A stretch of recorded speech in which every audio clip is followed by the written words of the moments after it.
With that, ladies and gentlemen, we now move on to our next and the final panel session of the day on food and nutrition, the front line of the battle for consumer health.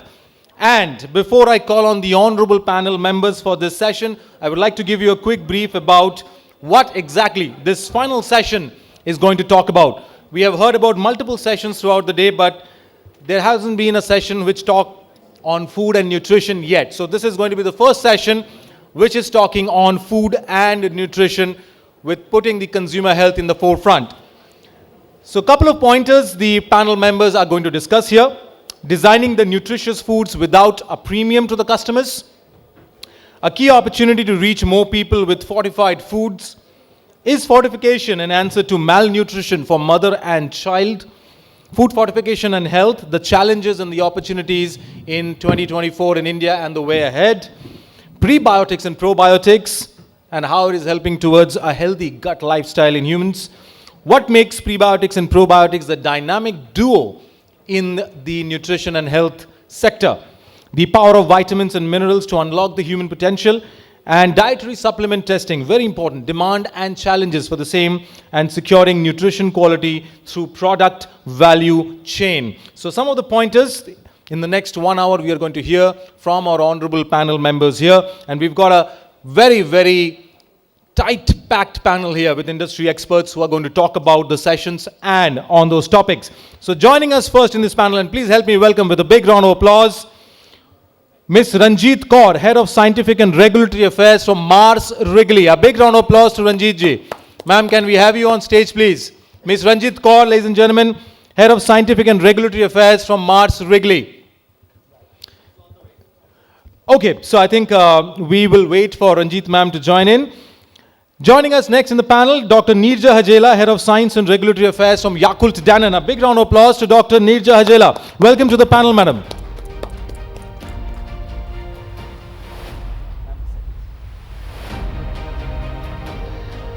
Joining next in the panel, Dr. Nandan Joshi, Head of Medical and Scientific Affairs, Dr. Reddy's and Nestle Health Science. A big round of applause to Dr. Joshi. Welcome to the panel, sir.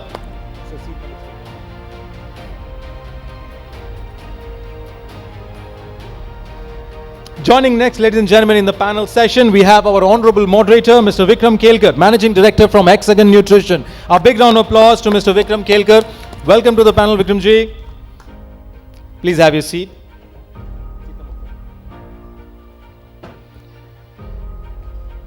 Joining next in the panel, we have Ms. Shilpa Wadhwa, Head of Nutrition and Health and Wellness from Nestle India. Do we have Shilpa ma'am here? She's coming on. Okay.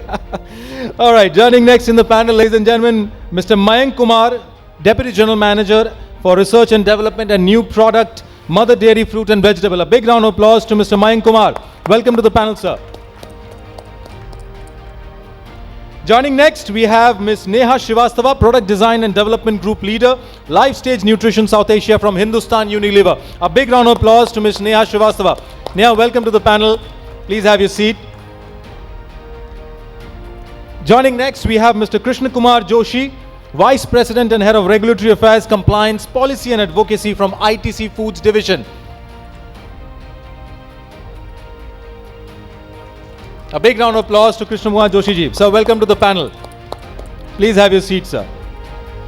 So I think, Vikram ji, all over to you. We will obviously wait for Ms. Ranjeet Kaur and the other panel members to join in, and I request you to start the panel session. Sure. All right, all over to you. Am I audible? Yeah. Good evening, everyone. Pleasure to be here.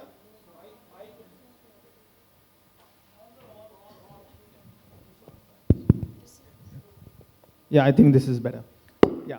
So good evening, everyone. A pleasure to be here moderating this vibrant panel. We have got some eminent panelists from the industry. And while we wait for Shilpa and Ranjeet to join us, I would like to set the context for this panel. So where this panel discussion is coming from, it all starts with issues such as malnutrition, deficiencies, hidden hunger, which are all becoming a very big problem. They have been a problem and it is getting bigger, and it's time that we address it. When it comes to deficiencies, if you see the global hunger index, India ranks on a scale which indicates the status as serious. Deficiencies of various vitamins and minerals, be it folic acid, vitamin A, B12, iron, zinc, are alarming. It is time that we have to look at innovative approaches, how we can really address these issues. Some of the ways, of course, are, one of it is, the prominent is food fortification, but apart from that, nutrition education, a reduction of the high sodium, high fat products, sugar and fat products, and also other things like breastfeeding for the infants, that has to be promoted, that is promoted, of course, and so on. So here we are going to discuss on various topics which will include vitamins, minerals, prebiotics, probiotics, and the opportunities and challenges that lie in this area. So to start with, may I request Mayank Kumar from Mother Dairy to please brief us on designing nutritious food without a premium. Would you please give your thoughts on that, please? Yeah, thank you, Vikramji, for such a needful discussion. Like this is a requirement for the time, and worldwide we all know that a significant population is not getting the right nutrition because their income groups do not allow to buy a right nutritious food. So before starting coming to the innovation part, I would like to just mention that what are the key challenges why the persons are not able to afford this nutrition. So key challenges like the availability of fresh foods, fresh fruits and vegetables, dairy products, or maybe animal-based products. Its accessibility or their cost is very, very high. And it's not affordable to the large population, especially the low income group. And if at the same time, if you compare with the processed food, it is more rich, but it is not healthy as like fresh fruits. And another challenge is like its availability. If we talk about like it is mostly available in the urban areas, but if it go outskirts or rural areas, because of the poor transportation facilities or maybe the poor infrastructure, it is not available. So even though if in those areas, if they, the persons are trying to access all this, is a challenge. And another challenge is like the most of the population is not aware about their balanced diet. They basically they do not understand what exactly the nutrition is, what is good for them, good for their health. So and again at the same time they are also not aware like the high fat, high sugar, high salt products are equally high risk to their health. And at the same time, if we talk about different regions like our cultural habits, our foods are mostly rich in rich in carbohydrates. So these and they're not getting enough proteins or any.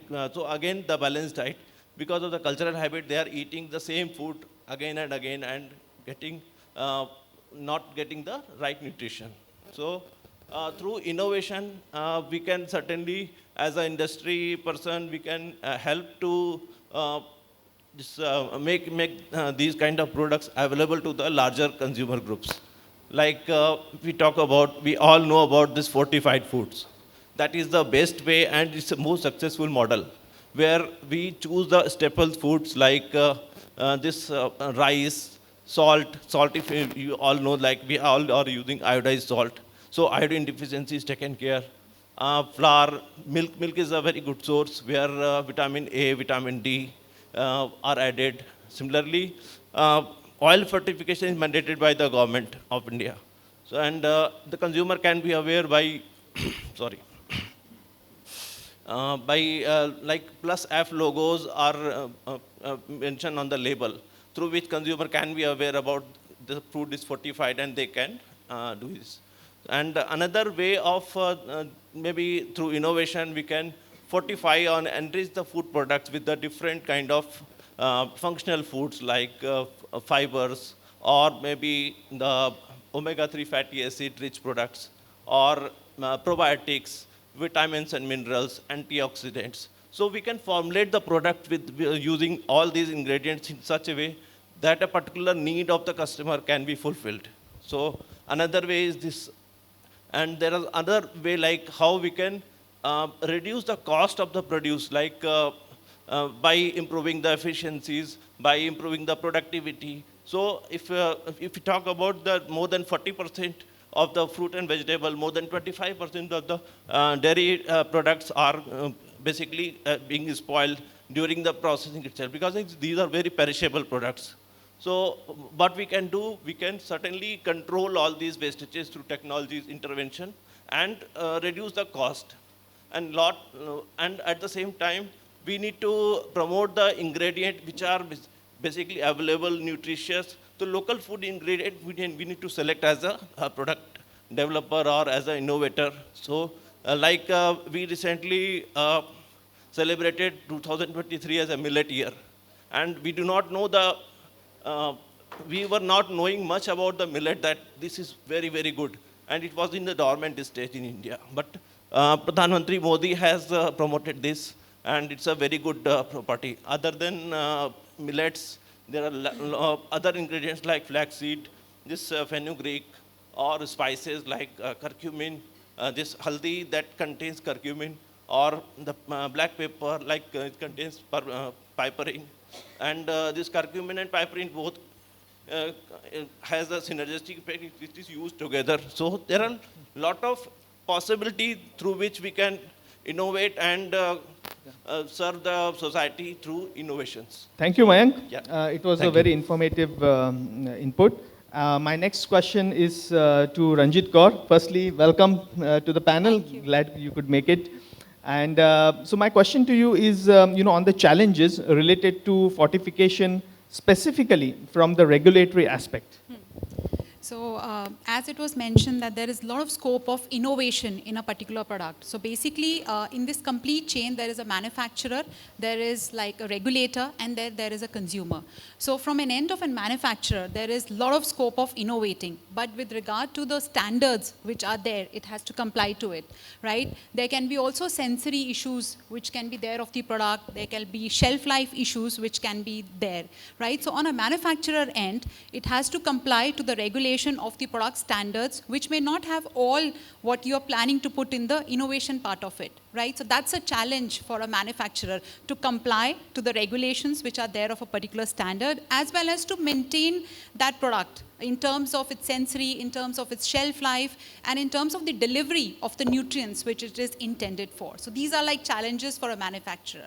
Now coming to the regulatory part of it, so a regulator also has to build up a governance around it, right? In terms of that, okay, giving them permission to manufacture that particular product. And regulator also at times is learning, because there can be some new products, there can be some new ingredients which you want to use. So they will evaluate the safety depending on the data which is available. So I would say for a regulator also there is a challenge, because sometimes there can be a lack of data, it has to be generated, which will be a very time consuming effort.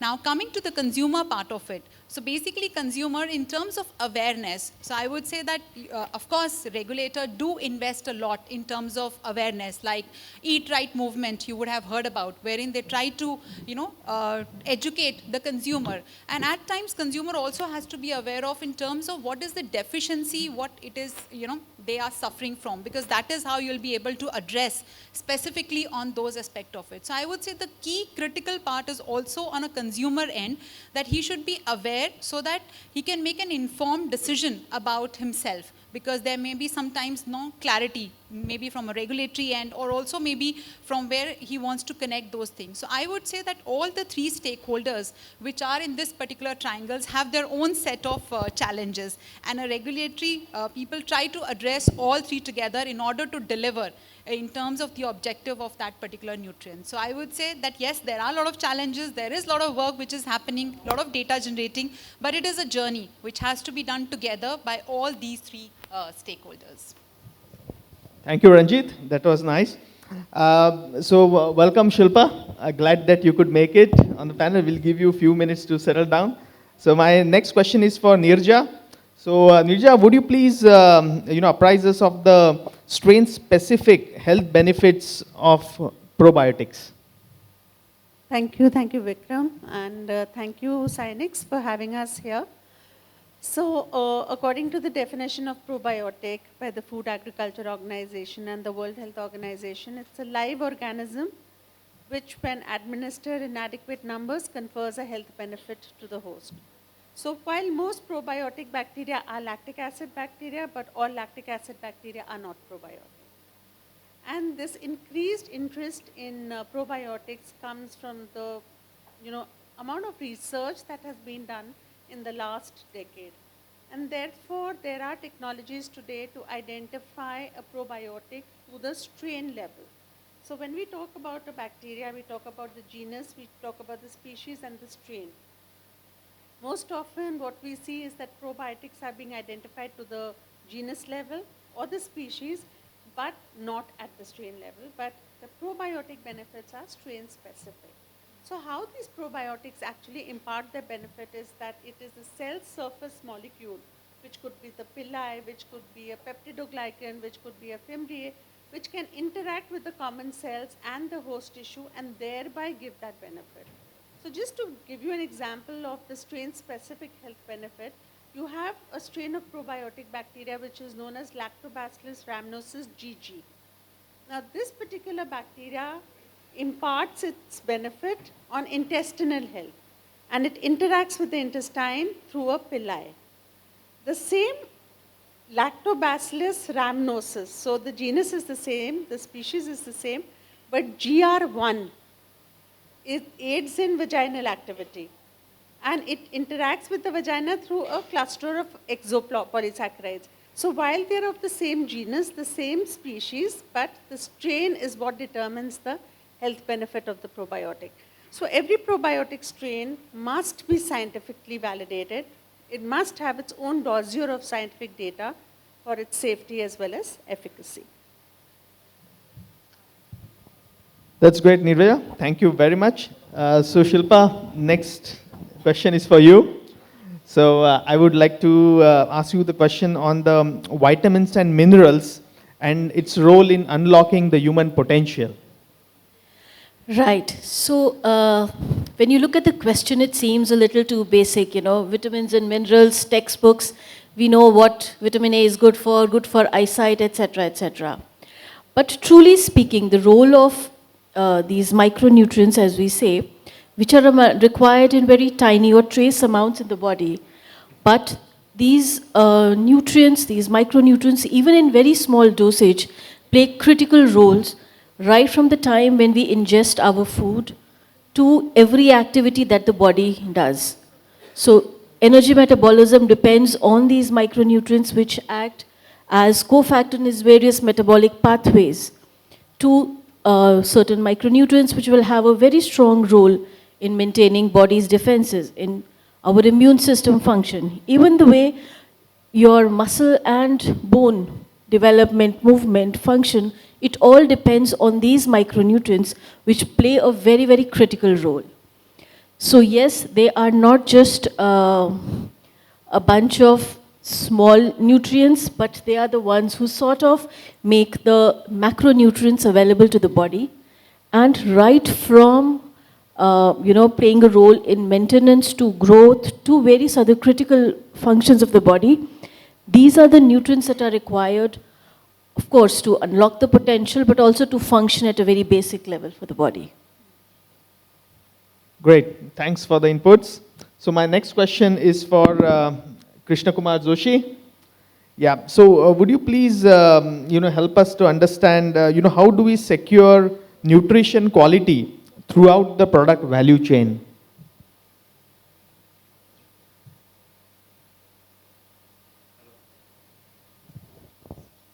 Hello, I'm audible? Yes, you are. Okay. So before dwelling into the question, I think the question which you have asked, I think it is the second question. I will address the first part of it. which is the challenges in the testing methods, testing of the dietary supplements. And dietary supplement, I'm not talking about a specific product, is all about nutraceutical health supplement, FSDU, whatever it is. I will talk about that. Now, I believe that many of you do not have an experience in policy advocacy. I have that kind of experience, and I believe you may not be knowing how much effort is going to be taken care by a policy and advocacy guys when you identify certain problems in that, right? So I will link all those two aspects, okay? And I am available 24/7 if you have any sort of problems which can be addressed through policy and advocacy. Please get my number, or I'll give you my number also. Please talk to me, or my colleagues also, whosoever it is. We'll try to address your problems within the sphere of the regulatory authorities and the associated partner of it, right? Now, coming back to the challenges which you may be facing, but those are not addressed through the policy and advocacy, especially in terms of the testing part of it. I'll give you an example, not one example, many examples wherein we face a lot of challenges. First of all, for nutraceutical, health supplement, dietary supplement, you name anything, there is no standardized method of manuals in the regulator, in the custody of the regulator. There is no standardized method. Now, A company is doing something, B company is doing something else, A person is doing something else, B person is doing something else. Like, they have a lot of manuals and method, like for cereal they have, for dairy they have, for meat they have, for confectionery they have. But for dietary supplement, health supplement, they do not have a manuals of methods. The other part, this is a challenge, I'm talking about challenge, right? The second challenge is about the sampling plan. In computer language, it is understood and well known that garbage in, garbage out. आपने अपना sample ही ठीक से नहीं बनाया है, तो उसकी testing क्या खाक करोगे? आपका रिजल्ट क्या आएगा? If you have not made the sample properly, what result you are expecting from a machine? Machine is nothing. It's how you teach the machine, it will give you the result. ये बाहर कितना सारा बड़ा बड़ा machine लगा है, high and technology का machine लगा है. Have you thought about what is my sampling procedure? मेरे को एक सैंपल बनाना है, उसके अंदर डालना है, कैसे डालना है? There could be 1,000 interferers. पानी कौन सा क्वालिटी का लेना है? डिस्टिल्ड वाटर लेना है या कोई दूसरे वाटर लेना है? Should I made my sample with the alcohol? Should I made with my sample with the water or something else? So if you do not know the sampling or sample procedures, your machine will give you a wrong output. That is where the dietary supplement, or you per se any name of this nutraceutical, etc., there is no standardized sampling plan for that. Somebody uses FCC, somebody uses something else, Codex, this, that, and so forth. This is the second problem. The third problem is lack of analytical skill set. Believe me, I have sent a protein is a macro testing. मैं तो micro testing की बात ही नहीं कर रहा हूँ, ये vitamin mineral की बात मैं बाद में करूँगा. मैंने अपने सैंपल 5 लैब में प्रोटीन एनालिसिस के लिए भेजे और 5 की 5 लैब ने डिफरेंट रिजल्ट दिए. So there is no standardisation in terms of the skill set also. Like somebody was talking about NABCC and accreditation, etc. So those kind of skills or those kind of practices are not available within the Indian industry. It may be across abroad, but we need to be careful about those things, because आप ढूंढना कुछ चाहोगे, आपको कुछ और मिलेगा, right? This is the third problem. Fourth problem is about the regulation. You don't give feedback to the regulatory authorities. What they do? IMR का scientist बुला लिया, NDRI का बुला लिया, CFTRI का बुला लिया, उनको बिठा दिया वहाँ पे. Now they have their lab skills. CFTRI में लैब में ही बनता है ना, उनके पास पायलट प्लांट तो है नहीं। वो 4 सैंपल लेंगे, उसके बेसिस पे कुछ आइडिया जनरेट करेंगे, नंबर जनरेट करेंगे, अथॉरिटी के दे देंगे, देखो ये हमारा साइंटिफिक अंडरस्टैंडिंग है, आप इसका रेगुलेशन बना दो। Now when it comes to the scale, like if I want to manufacture that in a large scale, then suddenly I will identify, अरे ये तो मैं मीट ही नहीं कर पाऊंगा इस पैरामीटर को। So we need to get engaged with the authority with a relevant scientific understanding and data to make sure that your regulation is framed appropriately. I'll give you one more example. It's not an example, it's just keep you aware about nutraceutical things. The Interministerial Task Force has concluded their report whether nutraceuticals should go back. पहले तो उधर ही थे ना, तो nutraceutical health supplement should go back into drugs or should it be remain there in the FSSAI. So there are few clues we got. One, if your nutraceutical is with excipient, मतलब tablet capsule format में है, अगर आपका nutraceutical health supplement or whatever it is, it will go to CDSO, drug में जाएगा, drug से आपको license लगेगा। The other part is any disease risk reduction claim, कि मेरा ये प्रोडक्ट खाओ, इससे आपकी आई साइट ठीक हो जाएगी, बाल बढ़ जाएंगे, काले हो जाएंगे, नीले हो जाएंगे। If those kind of claims you are making, then please be aware about that. You have to get an approval from drug authority, not from FSSAI. Currently it is with FSSAI. The other part is prebiotic, probiotic, whatever, if it is in tablet capsule form, it will go to again drug authority. If you are, the other point is if you are making a Ayush claim, वो करते हैं ना, आंवला खा लीजिए आपका ये हो जाएगा, बाल चमक जाएंगे। If those kind of claims are there, then the Ayush Ministry will give you the approval. FSSAI के पास कोई authority नहीं रहेगी going forward. This is what is being under discussion. I don't know वो regulation में कैसे आएगा मेरे को मालूम नहीं है, but just want to keep you aware about that. Sorry, in the interest of time. Just last two statement. One, the other one is FSSAI के पास सिर्फ दो ही चीज़ रहेंगी, nutrient claim और nutrient function claim. उसके अलावा नहीं रहेगा, उसके अलावा जो भी होगा वो ड्रग में चला जाएगा। तीसरा important part है, the moment this goes into drug, this price control feature will come into picture.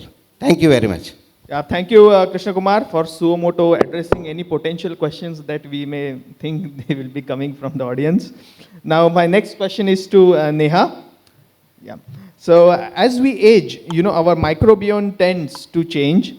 How does the microbiome evolve over a lifetime, and what can we do to maintain its balance and function as we get older? Hi, thanks, Vikram. I hope question is clear to everyone. Do we need a repeat? Let us know. And before I start, thanks to Cenex Group for having me here with such eminent panel members. What I'll do, I'll break my response into 3 parts.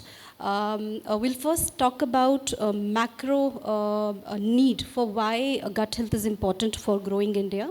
Second, the main question, what happens during the lifespan and how diet can influence.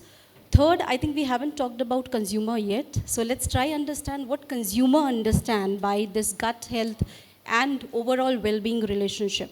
So maybe I'll start with first, which is macro environment. So we all Indians, we are targeting to become developed country by 2047, and for which we need a healthy India, we need healthy people, working class. There are 2 things which are coming our way. First one is the rising non-communicable diseases. And second is, of course, the deficiency, which is micronutrient, macronutrient. And gut health has a linkage to both of them. You know, gut health plays an important role in both. So there is an urgent need for all of us to solve for it through innovative solution. So that's the macro environment. So there is a need. Second, how gut microbiome evolve and what is the need, with respect to each age group. It's very unique how it grows. First, it starts with pre-birth. This is little debatable because pre-birth data is very minimal. And many recent clinical studies suggest a presence of microbe in amniotic fluid, placenta, and other birth-related items. So it does suggest that colonization start as early as in utero. And these are impacted by maternal health and nutrition. So diet plays a role. So I just want to keep this in mind, that diet plays a role pre-birth as well. Second, the crucial colonization of microbe in gut start when during infancy, when the child moves to lactation, and second when he or she moves to solid food. So again, diet plays an important role. In fact, a baby who is fed through breast or a formula also impacts the type of microbiome. Now third, during childhood, adulthood and elderly, childhood is where the diversification starts. So diet plays a role, social interaction plays a role. During adulthood, the microbiome is very stable but is influenced by diet again. Fourth, the elderly, a very important population, they have a declining diversity, they have microbes which are harmful, but again impacted by diet and antibiotic and medication that they are taking. What I was trying to emphasize through the entire journey was diet plays an important role. Of course, the normal food that they are eating plays a role, but it gives us as an edge, as an industry, to create more innovative solution, whether with prebiotic or probiotic or a duo smart combination. So that was how innovation plays a role. Now coming to third part, do consumer really understand what we are trying to create for them?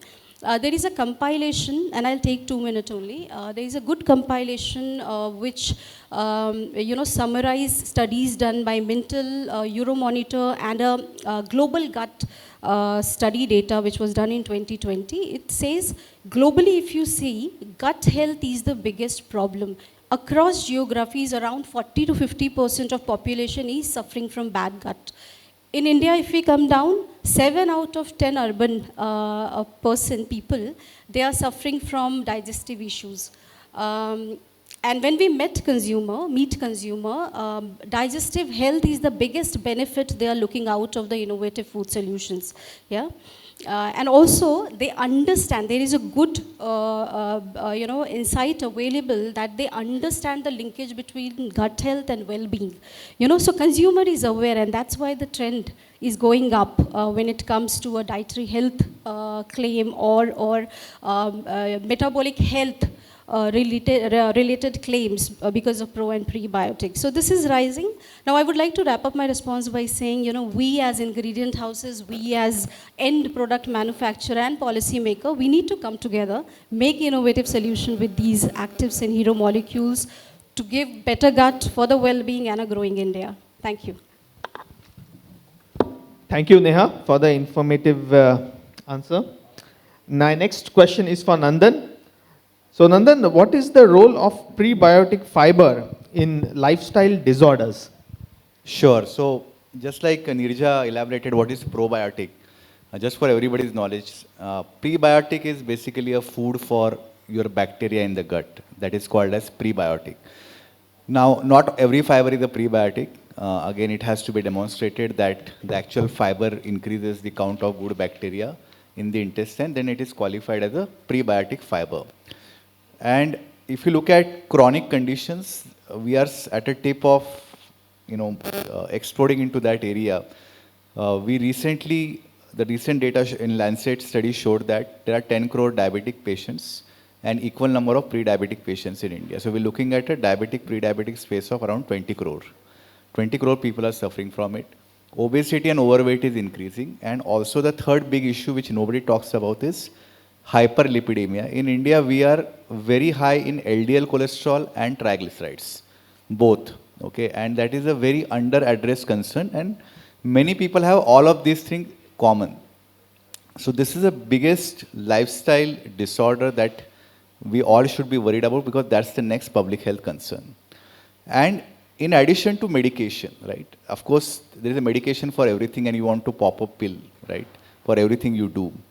But diet plays a very, very crucial role. And this is where the prebiotic fiber. Lot of time prebiotic, the moment you say word prebiotic, it is assumed it has something to do only with gut health, okay? Which is not true. In last 10 years, most of the evidence on prebiotic fiber is around how can we reduce the glycemic index of a food so that the glycemic spike after you eat a particular meal can be reduced. If you take a particular fiber for a long term, there is evidence that shows that you can manage your weight better, okay? If you take a good fiber supplementation for a very long time, it can help you reduce cholesterol also. Now, fiber is a very generic word. There are two types again, right? Soluble and insoluble. And you will be very surprised to see, and I was surprised when I saw the data that said that there is a deficiency of fiber intake in India. Because we feel we are a vegetable consuming country. Itna curry khate hum log. Why we are deficient in fiber, right? And there is a data that showed that some studies shows as less as 15 gram per day, where the requirement is 30 gram. In diabetic patient, the requirement is 40 gram. But I think we are doing quite well when it comes to insoluble fiber. The challenge is with the soluble fiber, which actually makes the difference. Where currently our intake is very, very less. There are only a couple of studies which have shown the difference. If you try to take soluble fiber from the food, yes, there are oat, barley, all this new age food has a very good soluble fiber. But if you want to get adequate soluble fiber, you need to look upon good solutions, supplementations, new innovations that can be incorporated, and they can be also make it affordable as well. So if you add a soluble fiber to your meal, the glycemic index of your meal will reduce significantly. The chance of having a post-meal sugar spike will go down, and that will give you long-term benefit, not only for a diabetic patient, but also for regular consumers like you and me. So, of course, we as a company, we coming up with these innovations. I particularly started putting fiber, a neutral kind of fiber into my curry or take it along with a meal. And it has given, it definitely gives you a lot of short-term benefit in terms of satiety, in terms of post-meal sugar control, but long-term benefit like weight management and reduction in the bad cholesterol. So I think this is a great area of innovation. And just to, before digressing into it, do you know currently, there's a very bad image about maltodextrin, right? Because a couple of people come and make a video about it and it becomes bad, right? But there is the biggest scientifically studied soluble fiber is called resistant maltodextrin, which is very different than the regular maltodextrin, and nobody believes it. Even we are having such a hard time convincing doctors that both are different. Okay, there's a difference between resistant maltodextrin and regular maltodextrin. So I think education is paramount when it comes to this area. So I will stop there. Yeah. No, very good point, Nandan, especially on the maltodextrin. I agree with you. Coming back, I would like to ask Neerja on the regulatory framework around pro and prebiotics. Yeah, thanks, Vikram. And yes, so we all know that in the last decade, there's been an increased influx of probiotic foods in the country.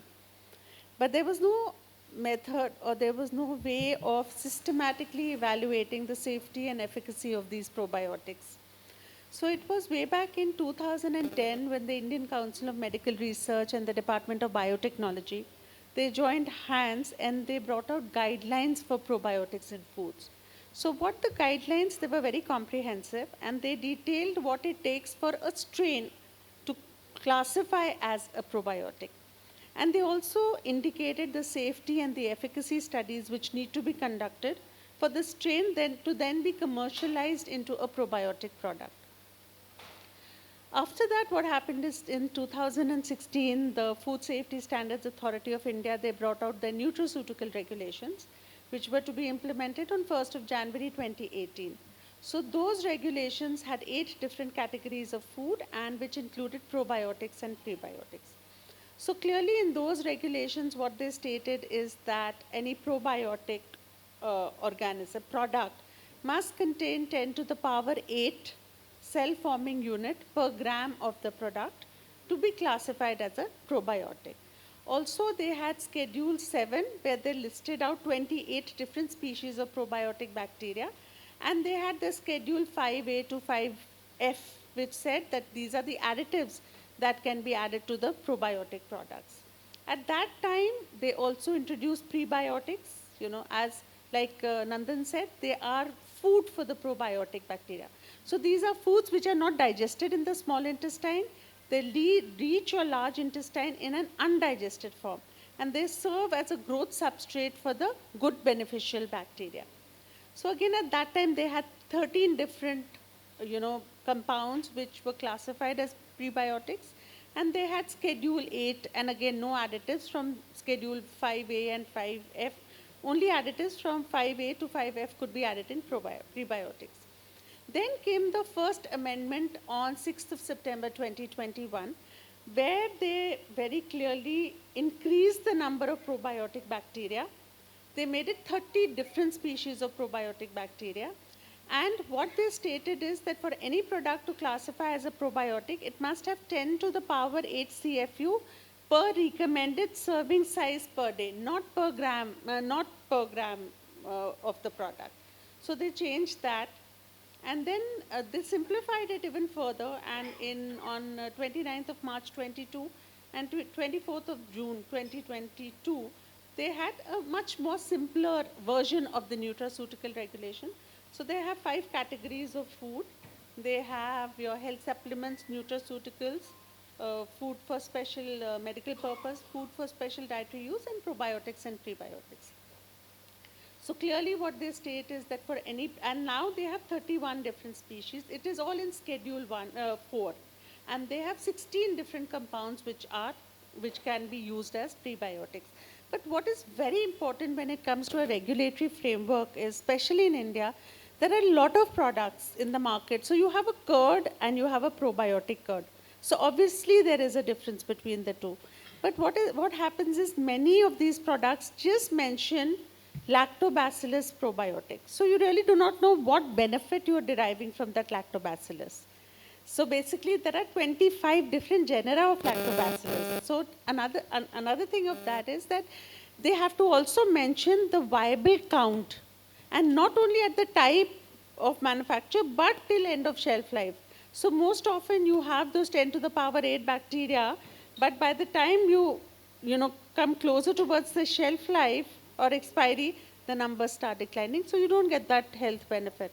And like Krishna mentioned, you have to mention not for pet medicinal use, and you have to mention the recommended dosage, or the recommended amount of the product that needs to be consumed for you to get that health benefit. So the label is very, very important when it comes for a probiotic food. We have ice creams today, we have curd, we have fermented milk, soon we'll have juices and breads. But the consumer must be able to make an informed choice and get the right genuine probiotic. So that is where regulations. Thanks, Neerja, for the knowledge. Now I'll come back to Neha again. And so the question is, what promising research or emerging trends in prebiotics and probiotics should we be watching in the next 5 to 10 years? Thanks, Vikram, again. There are multiple things, maybe I'll count a few. First one which we are hearing a lot is next-gen probiotics. So these are a better version of traditional probiotics that we are using, and they are made with advanced technology like high output sequencing. And what they do, they are creating valuable micro metabolites, sorry for the word, metabolites in the gut, like short chain fatty acids, butyrate and all, which are known for sugar management. So these are advanced versions. Second, which we are hearing a lot, is precision probiotic or personalized probiotics. So these are nothing but reading your own own gut microbiome and designing a solution basis your lifestyle and the targeted goal or your health goal. This is second. Third, vegan is picking up. So a lot of focus is going to fermented vegan probiotics like kombucha. And social media, you would have seen a lot on coconut-based yogurts or almond milk-based yogurts. Then sauerkraut, which is nothing but fermented cabbage. So these things are picking up. Something is very interesting and close to my heart is sustainable sourcing for these probiotic and prebiotics. And we are working a lot on them. So this is nothing but, this is coming from the trend that 52% of Indian are Gen Zs and millennials, so a mix of them. And when a survey was done by Deloitte, very interestingly, climate and mental health has come up as the biggest concern. And you would see, in coming years, a lot of probiotic solution which is triggering your mood, enhancing your mood. I think chocolate business is doing pretty well there. Also, I think regenerative agriculture, that is sourcing of these fibers from underutilized agri-based commodities like maybe pea fiber or banana fiber. I think these things are picking up. I would say these new techniques are very promising to improve the gut health and then overall well-being. This is an interesting field, prebiotic, probiotic, I think many are talking about, and I'm sure there will be more innovative solution in years to come. Thank you very much, Neha. So my last question of this panel discussion is for Nandan, and after that we will have the audience ask any questions. So Nandan, can we address maternal and child malnutrition through fortification? The answer is yes and no, both. I think fortification alone is not a solution. That is where there are clear guidelines when it comes to, for example, iron and folic deficiency in pregnancy. You need to take 100 milligram, roughly 100 milligram of elemental iron and at least 500 microgram of folic acid every day. Right? That is now the new, and of course the international guideline has even higher amount. That is not possible to meet through the dietary intake, especially the elemental iron. Very, very difficult through fortification. So there you need to have supplementation. There is no option to that kind of a solution. But for example, protein intake, there is no need to give protein supplements to a pregnant woman. I mean, you can do a good protein intake through the regular diet, through the fortification. For example, the vitamins and minerals like vitamin A, zinc, I think some of these products, you can definitely, use the fortification method. Similarly, in children, I'll not talk about the infant because it's a very, very different category. But 2 year plus, again, we are seeing a double burden of malnutrition. There, I think there is an interim solution which has worked really well, which is ready-to-use therapeutic food, RUTF, which is in a way, it's not really fortification alone. It's a specific kind of treatment. Why it is important is because, see, that age is so sensitive. If you don't meet the milestone at a particular age, if you miss that milestone of a height or weight, it's very difficult to recover from that missed milestone. So again, there you need a specific kind of a food which will give you specific calories, protein, essential fatty acids during that particular age. So I would go for a ready-to-use therapeutic food kind of option. But I think when it comes to at a mass level, it's in fact, I was lucky to be part of a project that I did with my alma mater, which is Sion Hospital in Mumbai, and one of the biggest NGOs, Neha. And in Dharavi, which is the biggest slum in Asia, we worked there for almost 3 years. And we put a RUTF manufacturing plant with the help of IIT at a low-cost solution. And I think we reached out to almost 25,000 kids over a period of 3 to 5 years. So you need that kind of initiatives to really combat malnutrition in children. In addition to, of course, iodine, and there are certain vitamins and minerals you can use a large-scale fortification program. So I think the answer is somewhere in between yes and no. Yeah. Excellent, Nandan. In fact, as Hexagon Nutrition, we have been closely working with Sion Hospital for the last 10 years, and we have seen some fabulous results when it comes to administering these ready-to-use therapeutic foods to to the children of Dharavi, and every year, there is a program where the children who are treated, they come, and it's great to see them, smiling and happy again. I remember a father who was a daily wage laborer. When I had gone for one of the events, he came up to me and said that his child was severely malnourished, and he tried giving him a lot of things, including tonics and whatnot, but nothing worked. And as soon as he started taking this, the therapeutic food, he started, his health started getting better, and today, he's a normal child, and the child was there. It was so touching and heartening to see that, and this is one of the greatest motivation for us to continue working, for this great cause. So, without further ado, I would request, the audience to please, come up with some questions that they may have. Yeah.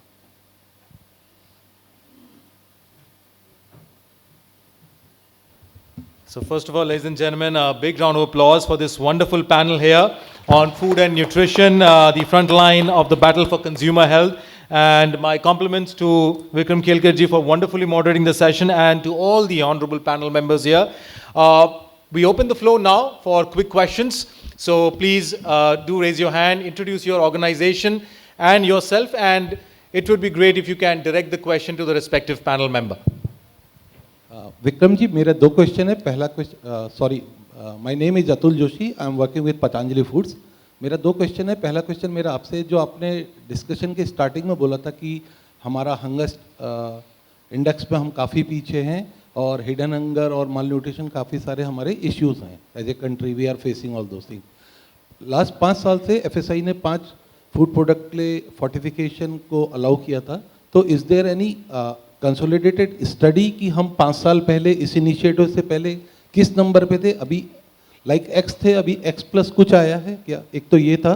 दूसरा मेरा question था कृष्णा जी से कि like जो government का या food regulator का expectation है फूड बिजनेस ऑपरेटर से कि आप सेम कैटेगरी के फोर्टिफाइड और नॉन फोर्टिफाइड फूड को सिमिलर प्राइस में मार्केट में देंगे, और उसमें बहुत बड़ा कॉस्ट है. तो is there any incentive, are we advocating from the government और regulator? Thank you, Atulji. With regards to your question on is there any study on the efficacy की fortification करने के बाद में कहाँ पे क्या improvement हुआ है? So one of the studies that I am aware of was done in Rajasthan and also MP, wherein they fortified the oil and also the wheat flour, and then the study was done on a certain section of the population, and they could see the difference in the levels of for the anemia and the deficiencies. And there is one Madam Dipti Gulati, who has been working in the area of fortification for very long. I mean, she would be the right person to give more details, on specific details on this. But yes, there have been certain studies being done. And even when it comes to, areas like home fortification, wherein we talk about adding, a micronutrient powder to the food of the child, by the mother 6 months onwards. In such cases, where there is a targeted study being done, it has shown some fabulous results in terms of, a great improvement in the health of the child when it comes to these deficiencies, the hemoglobin and, iron levels. So, yeah, I mean, good question. That's all from me on that, and I would request the next question. Yeah, please, Shilpa. Either Shilpa and even Ranjeet, if they would like to add something. So not in India, but in the higher income countries, there have been studies which have shown a beneficial effect of food fortification. So if you would recall, vitamin B deficiency used to be a big one, especially in US, and they made mandatory fortification of certain foodstuffs, and by which they were able to overcome deficiency of these vitamins. So there has been a lot of, not in India so much of data is available, but globally there is enough evidence to show the beneficial effect of food fortification on overcoming micronutrient deficiencies. Thank you, Shilpa ji. Krishna ji, anything from your side? Yeah, thank you, Atul ji. As far as the policy part is concerned, I have a little divergent view on what is being said. Yes, it's a need, like fortification is a need. You need a micronutrient in your body, right, to have certain kind of functions, metabolic functions, or cell-related functions. But at the same time, as far as the policy is concerned, what I have heard is that the scientific fraternity is not very positive on that. They don't want to unduly, unnecessarily dose the micronutrient in your body, which may pose a toxic effect. So even they have gone to, I'm talking about on policy part, I'm not talking about on business part. They have gone into an SSO survey, right? Recently, the survey government has conducted, and they have identified only few elements, not all. Now you look at the pills wherein vitamin A2, A1, A2, A3, A3, A5, A9, B1, B2, B3, do you need all these sort of vitamins or not? There's something a consumer has to understood what kind of vitamin they need. Have they done their screening of the body or the blood to understand in which micronutrient I am deficient? So unnecessary dosing into your body, that particular part, the scientific fraternity seems to be a little bit cautious about it. As far as the policy, whether there should be an incentive or not, we tried it in Ministry of Food Processing, we tried in FSSAI also, but the question came that what is the price of these micronutrients the moment you add into your products.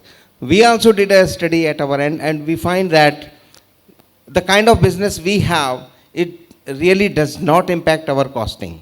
So it's a minuscule cost which we can bear, and we can fortify our products. Other part is, there are certain discussion Ministry of Food Processing also, but that is more towards not on your commercial part, but it is towards the ICDS, PDS system. So those policies are being discussed. I don't know if like Hexagon Nutrition or somebody else is going to be benefited if they drive their agenda through ICDS or CDS, but I don't think so, because it's a government program. If you want to sell the defense, railway, Ministry of, so many ministry has approached us because they know our 𝐼𝒨𝒻 atta is one of the best atta, right? They approach us, the cost which they have given, it was a nightmare for us to meet it. So that is something about, the policy part of it. Thank you, Mr. Joshi, and thank you, Shilpa ji, and thank you, Vikram ji, for those wonderful answers. Yes, Atul ji. Sir मेरा question जो था वो जो ढंग से मुझे लगता है शायद ढंग से एड्रेस नहीं हो पाया, बिकॉज जब फूड फोर्टिफिकेशन का इनिशिएटिव एफएसआई ने ड्राइव किया as a responsible food business organisation, we also done food fortification for 3 category. We have launched double fortified salt, we have launched fortified wheat flour and oil, sorry. So मेरा understanding था कि food fortification के लिए 2 आदमी responsible हैं उसको success करने के लिए, एक कंज्यूमर और एक दूसरा फूड बिजनेस ऑपरेटर. कंज्यूमर को आपको बताना पड़ेगा कि आपको थोड़ा सा अपना डाइटरी पैटर्न, डाइटरी हैबिट या अपना जो परसेप्शन है फूड के लिए उसको थोड़ा सा चेंज करना पड़ेगा, because we have seen that लोगों का फोर्टिफाइड व्हीट फ्लोर में बहुत अच्छा रिस्पॉन्स नहीं था, डबल फोर्टिफाइड सॉल्ट में रिस्पॉन्स नहीं था because of colour and other sensorial aspect. तो सेम था कि जो आप बात कर रहे हैं कॉस्ट का, वो एक कैलकुलेशन है कि ऑयल में 8 पैसा आता है, आटे में 10 पैसा आता है, but when you are running fortified and unfortified food in a same category तो कॉस्ट बहुत ज़्यादा आता है. आपको डिफरेंट पैकिंग रखना पड़ता है, आपको प्लांट में 2 स्टोरेज रखना पड़ता है, आपको लोगों को ट्रेनिंग करना पड़ता है, आपको बार बार in process quality control checks करने. तो वो सारे कॉस्ट को मेंटेन करने के लिए कि ऑर्गेनाइजेशन तब तक इसको सक्सेसफुली करे जब तक पूरी हम लोग एक यूनिफॉर्म लेवल पे ना आ जाए. तो I am asking in this perspective. See, some of them they have understood and they have given a leverage also. For example, I will give you, we cried on PLI, product link and incentives. We talked about millets, we talked about so many other things. They had given us. But on this special fortification part, we had raised this concern over with the various government, but somehow it has not gone well into their mind. Okay, thank you so much. Now, ladies and gentlemen, I would like to call on stage Mr. Atul Kulkarni from Merck Life Science Private Limited. Atulji, if you could kindly come and do the honors of felicitating our wonderful experts on the panel. Atul Kulkarni, ladies and gentlemen, from Merck Life Sciences Private Limited. Welcome on the stage, and we will start the felicitation first with Ms. Ranjeet Kaur, Head of Scientific and Regulatory Affairs from Mars Wrigley. We also have a special gift from our panel partner Hexagon Nutrition to all the panel members. A big round of applause, ladies and gentlemen, Ms. Ranjeet Kaur from Mars Wrigley for a wonderful contribution in the panel session. Thank you, Ranjit ma'am, for doing the, enlightening all of us in the panel. Moving next, Dr. Neerja, Hajela, Head Science and Regulatory Affairs from Yakult, Danone, India. A big round of applause to Dr. Neerja Hajela for a wonderful contribution in the panel session. Thank you, Neerja ma'am, for your insights into this panel. Moving next to Dr. Nandan Joshi, Head Medical and Scientific Affairs, Dr. Reddy's and Nestle Health Science. A big round of applause to Dr. Nandan Joshi for his wonderful contribution in the panel. Thank you so much, Dr. Joshi, for your wonderful insights in the panel session. Next, our honorable panel moderator for this session, ladies and gentlemen, Vikram Kelkar, Managing Director from Hexagon Nutrition. A big round of applause to Vikramji for wonderfully moderating this session. Thank you so much, Vikramji, for your insights and for moderating the panel session. Thank you.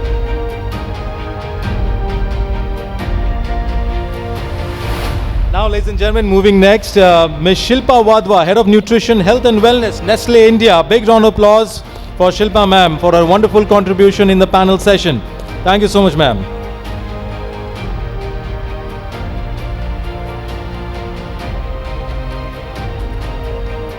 Moving next, Mr. Mayank Kumar, DGM-R&D and NPD, Mother Dairy, Fruit and Vegetable. A big round of applause to Mr. Mayank Kumar for his wonderful contribution in the panel.